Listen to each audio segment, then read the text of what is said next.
Hello, good evening, everyone. Welcome to our Zula B. Wiley Public Library Women's History Month conversation. We are so elated, first of all, to celebrate such a powerful month. In fact, here at the library, we think that the month goes 365 days a year because we're always celebrating our valiant women, our pioneers, our leaders in all of the world of art and literacy and music and just all the things that we think of when we think of building community and libraries.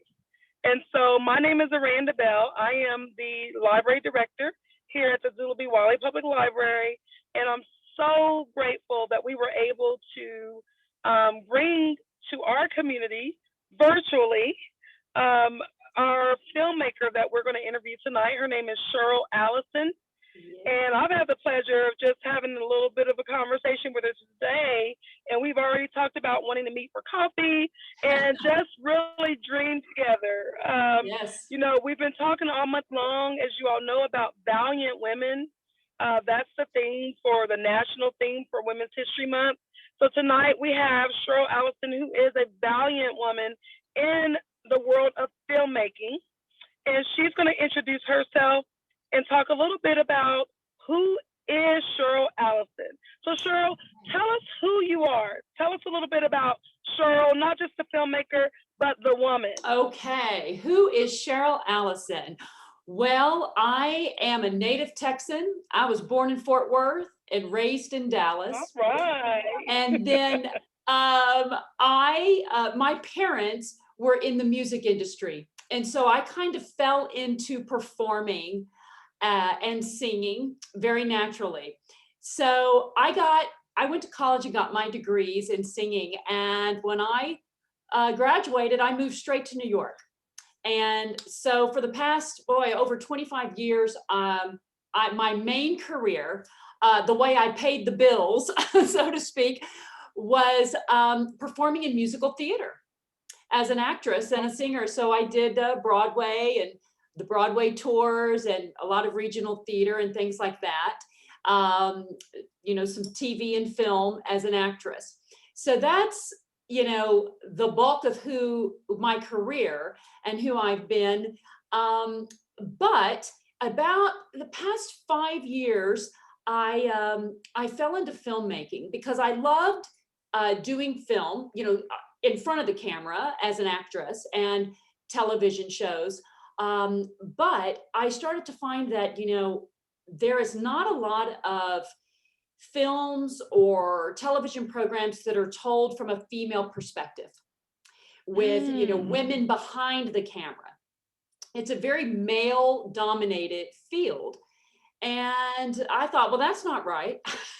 And so I formed my own production company. And wow. yes, I did. And I began making films.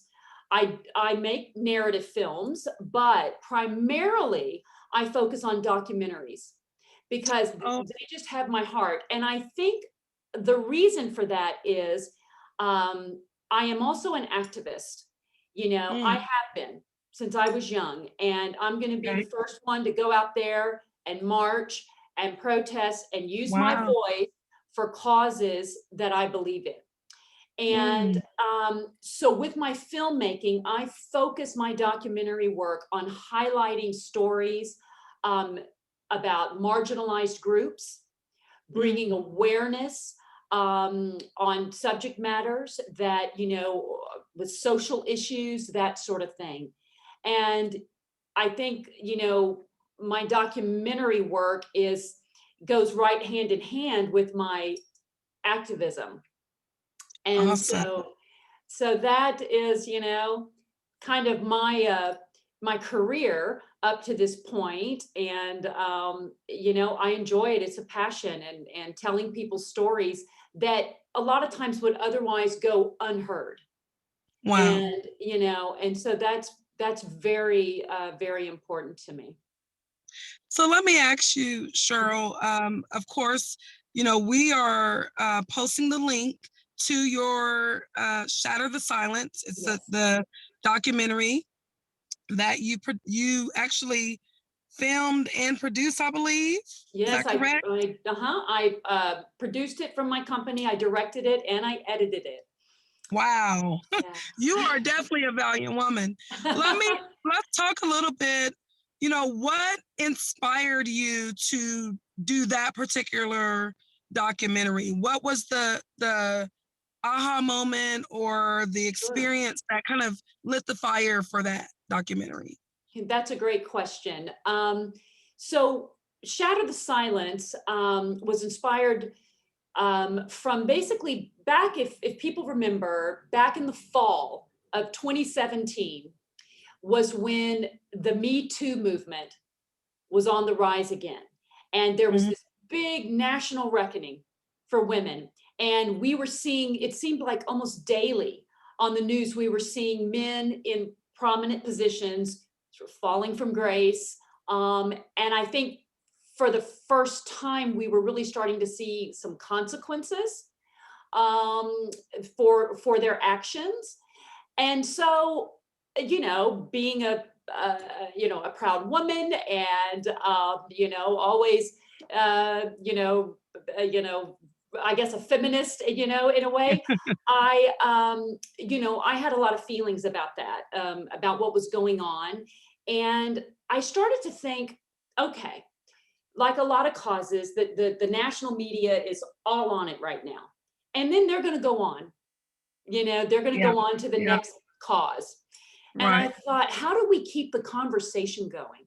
How do we really maybe make some change? And I thought about a quote, and I believe it was President Obama that said this quote, where he said, "Grassroots change starts at the community level."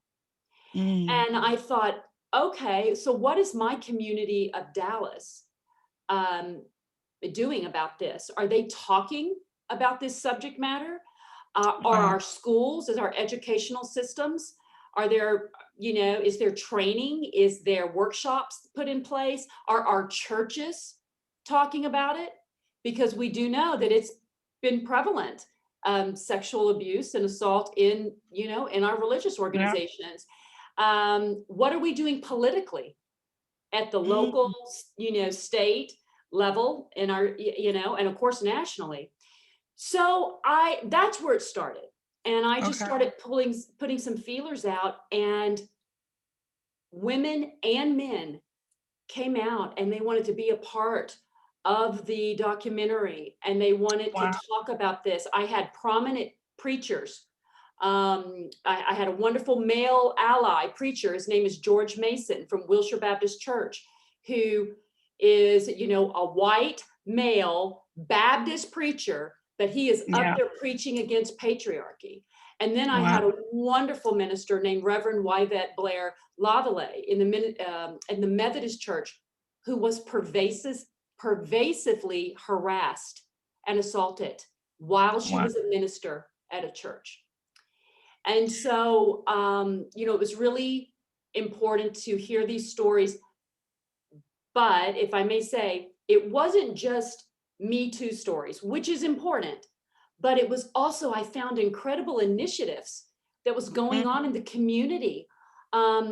North Mesquite High School, right here, had the kids developed their own website that was a support for their peers to talk about sexual harassment, what to Wow. say, what does consent mean, all of this. And it was really amazing. And then politically, I had Senator Wendy Davis. I'm not Oh, sure if yeah. people are Hmm. familiar with her. Former Senator Wendy Davis was in the film, along with Representative Victoria Niave, because they have worked very hard to address the backlog of rape kits that have Mm. been a real ongoing problem in the state of Texas. Yeah. Yeah. So, they were talking about that. So I really found that, yeah, I left feeling really positive that there's some really great initiatives that were going on with our community Mm. about this subject matter. And so, that was positive. Well, you know, I'm sure as you were working on the film and doing the research and just getting the voices and the stories, Mhm. I'm sure that that really felt at some points kind of heavy, right? Oh, Because yes. when you're listening to people's experiences and having the, kind of going through that journey with them as Mhm. they're retelling the story, um, how did you prepare for this type of documentary to really be able to take their stories, but also then give those, put those into a format where others could hear the message, Right. right? So I Right. don't know, tell us a little bit about how did you prepare? Was there anything you had to do to kind of just keep, you know, make sure that you were able to tell this story Right. without getting too weighed down by all Right. these stories? Well, the one thing that I felt was important to do in telling this story was I had to just keep reminding myself that um, it's their truth. I am here to show their truth and Mhm. their experience, right? And Right. I wanted to make sure, like, for example, I had one woman who contacted me, and she was a friend of mine that I knew in the theater world, but I did not know this about her. She told me that she had been raped, and it had Mm, been like 20 years ago or something like that, and she had never spoken of it because she right. had felt shame, right? Because women do that Yeah. to ourselves. We feel shame, Right. and Right. um, she felt like she told me she felt like she had like carried this scarlet letter A around with her, and she said, "I'm Mhm. ready to talk now," because Yeah. she was a voice teacher, and she said, "I have to speak up for these other young women. I have to be Mm, a voice so they'll know." So what I tried to do is I only interviewed with just me in the room. It was a camera and me, so they felt very safe, right. and it almost felt then a little bit like a therapy session. Mm, Um, and for me, I wanted to have a safe atmosphere for them, and then just hold on to that truth that I was trying to tell for them, to give them a voice. yeah. But then, but the film also, then there were moments where like I'm at it was a sexual harassment sort of council that Victoria Niave, Representative Victoria Niave started. And it was so inspiring. You had Mm, heads of the police department and fire department, and the yeah. mayor, and people out, and they're talking about it. And then you Yeah. see things happening at the churches or in the school. These young people, these high schoolers were like talking, and boys were interested, like, Yeah. I don't want to say something that objectifies you, and things like Right. that. And that, counterbalanced the really hard stories that, Yes. Yeah. that I would hear. And that was important because I Well, wanted it the makes film to be hopeful as well, yes, hopeful. Yes. And but also a call to action, right? Right. Um, yeah. So I love that, especially when I think about, we stand on so many shoulders when we talk Yes. about valiant women. Oh my We goodness. stand on many valiant shoulders of valiant women. Uh, If you were to name two shoulders or two people that you feel like really you have stood on their shoulders and they have made such an impact, women who have made an impact in your life and right. been part of your journey, who would those two be? Whether it be family Um, members, mentors, who are yes. those people who who planted that seed and continues to cultivate that seed, that you feel like, you know what, I'm standing on their shoulders. hmm You Valiant know, women. and it's hard to narrow it down to two. I know, Because I know. it's sort of like I have so many amazing women friends and family members. They're all warriors, and it's hard to Yeah. narrow it down. But personally, it would have to be my mother. Oh. She, And what was now, of her course, name, or what is her name? her name is Cynthia Allison, and Okay, she thank lives you, in Cynthia Denton. Allison. And with my wonderful father, and he is Oh, absolutely a male ally. He is fantastic. yeah. But you know, she was that person for me. And the reason she is because my grandmother was. She stood on my Wow. grandmother's shoulders, you know. Okay. But my mother is strong. She always taught me I could do anything I wanted. She Oh, I love never, that. projected fear or you can't do that because you're a girl or, that sort of thing. I wanted to go off to New York at a young age and, she was scared for me, but she was like, you Yes. do it. And she was Oh, always there for me. She was always like, no matter what happens, I got you. Like, oh, I love that. I'm here. And so she gave me that confidence and that courage Yeah. to speak up and know that I can stand up for myself and I can be confident and I'm good because I've got that family foundation. Um, Yeah. and then, oh gosh, in the public spectrum, it's so many people, I just have to say, it's like, it's Ruth Bader Ginsburg, Oh, the what she did for women, and then, how she fought cancer for like 9 years and yeah. was still going and lifting weights and amazing.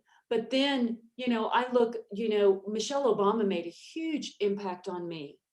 And Yes. everything, from her to like musically, I'm obsessed with Tina Turner. I'm like watching her Oh my, documentary right now. have you seen her new documentary? Yeah, like twice. I'm gonna probably see it again. Oh, I just watch her all the time. And that is one yeah. person I would want to meet. Like if I could meet anybody, I'd be like, please let me Oh, meet I Tina. love that. I've seen her so many times in concert, but there's so many strong women. I mean, you can even go back into like what Audrey Hepburn did, with so Yeah, much for children and all the charity work she did. So, absolutely. but it's funny you mentioned that because I wanted to show that in the film. I didn't want to Mm, just show the warriors that we have now. I juxtaposed it with archival footage from women in yeah, the past, from Eleanor Roosevelt. I have Shirley Chisholm in the film, yeah, Barbara yeah, Jordan, um, yeah, all of these, Gloria Steinem, all of these amazing women. And what it does is it shows you how long women have been fighting for yes, gender equity, for gender equality. We have yes. been fighting because it all comes together, Well, so and the fight continues. the fight continues, And your film, I see your documentary as another tool. hmm If I think about the fight being this mosaic, if you will, hmm uh, your documentary definitely is another outlet for and source of inspiration, even for the younger generations, yes, um, yes. those that are not even yet born. I think about those child age, students, elementary school students. I know that you speak at schools and you go around and the hmm churches and different organizations. Those to me, we can make an impact on anyone of any gender and any age. But I really just believe that, women, we are positioned, especially having the first woman vice president, right here in the Oh, United States. We are she's another positioned in one. this moment of time to really send a message to our younger girls and boys as well that the fight does continue and everyone at wherever they can lead from where they are, Right. um, Exactly. and kind of counteracting some of those old messages that really we're redefining, Yeah. even who women are in leadership, who women are. You talked about being in a male dominated Yeah. role. What is, there's a song that Beyonce wrote called Who Runs the World? Girls. Girls. Exactly. It really Exactly. is. And But we you're will, right. Yeah, it means so much to me when I hear from a family that says like they watched the film, maybe the parents did, and it's not, the film would be over the head for like elementary school kids, right? I mean, this is really But sort of like, having I the think, conversation. yeah, the junior high and high school, they can absolutely watch it, but they bring the conversation home to their Yeah. young ones. And Yeah. for me, if it was one word, I hope this film sparks conversation, because Yes. that's the only way to address such a, as you said, a mosaic of issues. Yeah. Because it comes with our language, not by not telling a little girl, you throw like a, or telling a boy, you throw like a girl. Like a girl. Because Yeah. what that does to that little boy is it makes him think, oh, girls are less than. But, yeah. And I'm up here. Or So we don't do our boys weaker. any justice. Yeah. And what do? We tell boys, don't cry. You're like Oh, a yeah. little girl crying. So we Yeah. tell little boys at a young age to not be sensitive. So Right. see, there's things like that the film touches upon, that it all rolls into then what would develop into sexual harassment or demeaning Right. type of speaking or things. Yes. So, Yeah. I want the conversations to be sparked at school, churches, communities, like we're doing here, the libraries, Libraries. community, yes, community Yeah. organizations and events. And that's why I'm always willing to have the film screened at Yeah. any type of educational or community organization that wants to screen it. Well, not only that, first of all, what the audience out there may not know, Cheryl, and I'd like to share with them. Last year, we invited you, and we were going to have you come in person and Yes. do the screening in person, and have this interview in person with other women from our community.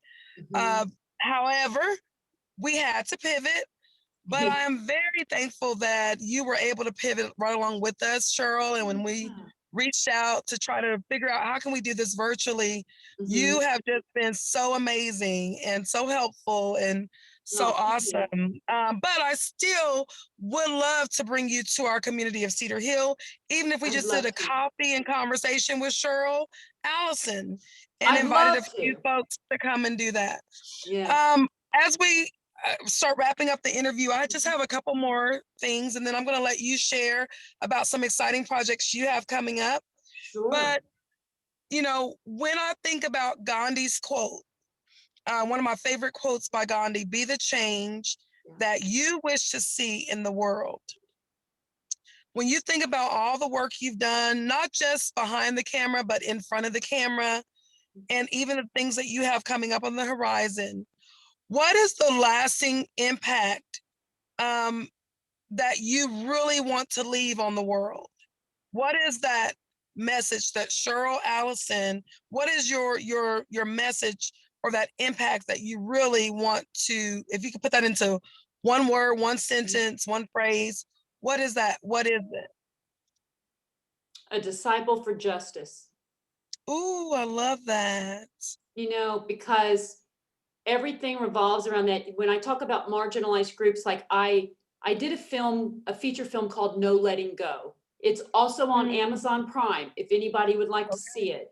And I was the lead actress in it. So I did not produce or direct this. I was the lead actress in the film, but it was based on a true story about a mother who I played, whose young son started to suffer from a mental health disorder.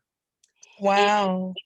And he was eventually diagnosed, with bipolar disorder and things. But she went through such a rough time trying to get help for her son and the stigma that surrounds mental health.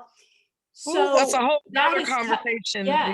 So that has touched so many families. And so I feel like, that's a lack of justice for these people, the stigma that surrounds them. Shatter the Silence, it's the justice for women, these marginalized groups, that, racial justice, that's huge, and to be, so, I always say, I am learning to not say I'm not racist, but to be, I am actively anti-racist. So speaking up, stopping it in the track. And then for the LGBTQ community, one of my latest documentaries is called Pieces of Us. And it's about several hate crime survivors who have turned that hate into love to help other victims of hate crimes. So you see a pattern here.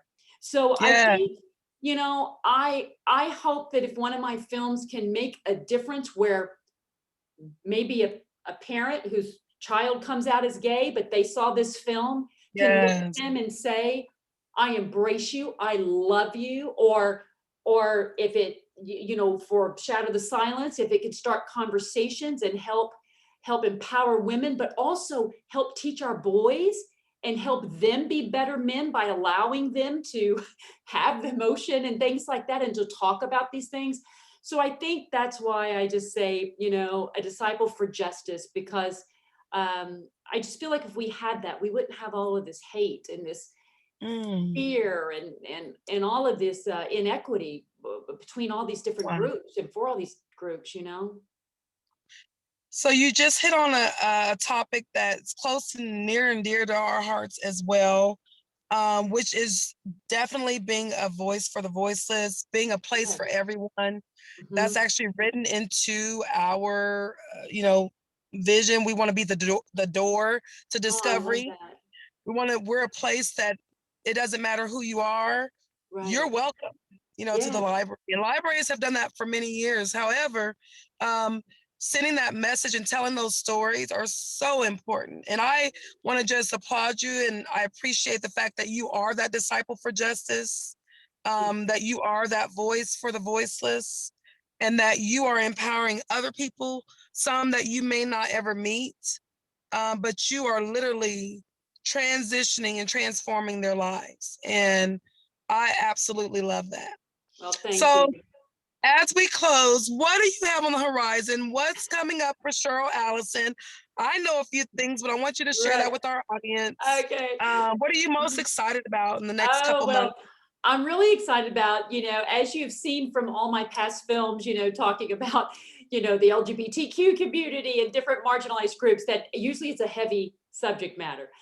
So I'm really happy to be doing something that is a really heartwarming fairy tale, if speak. You mentioned that we were going to meet last year at this time, but then Yeah, quarantine happened and lockdown. yeah. Well, during that time, I started to take a lot of walks in my neighborhood, which has a park and a pond, just to get out. And this goose came running up to me at the park one day and decided that, I was going to be his new best friend. And a very long story short, I started visiting this honk. I named him Honk because he honks all the time. But Mm, I visited him every single day at that park, and we mm, forged this amazing friendship. And in discovering, his past and talking to other neighbors of the park that kind of had seen him longer, he had lost his mate on the oh, pond, and he was lonely, and he needed a wow. friend. Because he's a domestic goose, he couldn't fly, so he was there by himself. I was Mm, lonely, I couldn't go see oh, my friends yeah, or family, so we were sort of each other's person, and I started documenting it on film, that of is course. awesome. And Okay. I learned about dumping domestic ducks and geese and how Mm, they can't fly, and that's not what you should do. You shouldn't put them at ponds, and you shouldn't buy Easter ducks and all of that. mm, And I ended up making a documentary about my wow. friendship, and he is now rescued, and he's at a wonderful rescue Yay. right here in Dallas, so people can see him. So I have finished filming, and I'm starting to edit what is Honk, and it is the documentary, and I call it "It's a Goose, a Girl, and a Fairy Tale Ending." Oh, I love it. And I was given a grant by the Dallas Cultural Arts Center Affairs, the Office of Cultural Affairs, Yeah, to create two children's books. that is And absolutely amazing. so I want to come out to the Yeah, library there, come and on out. when we can meet and have the kiddos come out and we can read about Honk, Oh, and they'll love that. awesome. I just love it. I love that you're so diverse in your projects and what you're working on, but all of them still have that thread of caring for one another, Yeah. that thread of being the disciple for justice. social Even justice, if even it's justice our for goose. animals. Yeah, Even, yes, even our animals. We have to take Yeah. care of right. all living creatures, right? Yeah, he needed Well, help. He needed help. Cheryl, this has been a wonderful interview. Of course, Yes, to the audience, we look forward to bringing Cheryl to Cedar Hill. yes. In fact, Cheryl, have you ever been to Cedar Hill? You know what? I have actually. I went, Okay. and I just remembered this, that I went to, isn't there a college there in Cedar Hill? There's a, We have, yes, we have, Northwood University and Strayer University. okay. I went to Both in one of Cedar Hill. those to hear Hillary Clinton speak Oh, when she wow. was running for president. She came there for the students, and Wow. I went out there to hear her speak. So that's when I was in Cedar Oh, Hill. awesome. Okay. Well, we would love to bring you back Yes. to our, for our community. We look forward to meeting you in person, and we'll definitely want to follow Honk Oh and yes, his journey and yes. your journey, and can't wait for you to release those children's books as well. I Um, love it. Well, I will tell you, if people want to follow Honk, because kids and like it, and if the parents so want yeah, like how good, can they clean page, follow him? he's on Instagram, and Okay. he's honk_the goose. But you can also follow the progress of the film and some of my other films on my website, which is SherylAllison.net. All right. And we'll drop those in the post as well Yes. so that everyone can follow you. And Okay. it's been a pleasure talking with you. Yes, you too. Look forward to meeting you soon. We'll We'll see you have the very coffee. soon. Yes, we'll have our coffee and our conversation and Right. invite a few other folks from our community as well. So I would thank love you, that. Cheryl, and happy Women's History Month. We're ending it. This is our last tribute for our month, but we know that it goes year round. So Yes, it thanks does. again for partnering with us to do this. And Thank I you. wish Thank you, you for what you're doing. Thank you. oh, we appreciate it. I wish you much prosperity and many blessings. So You too. thank you. Okay, Have a good bye. night. Bye, everyone. Bye.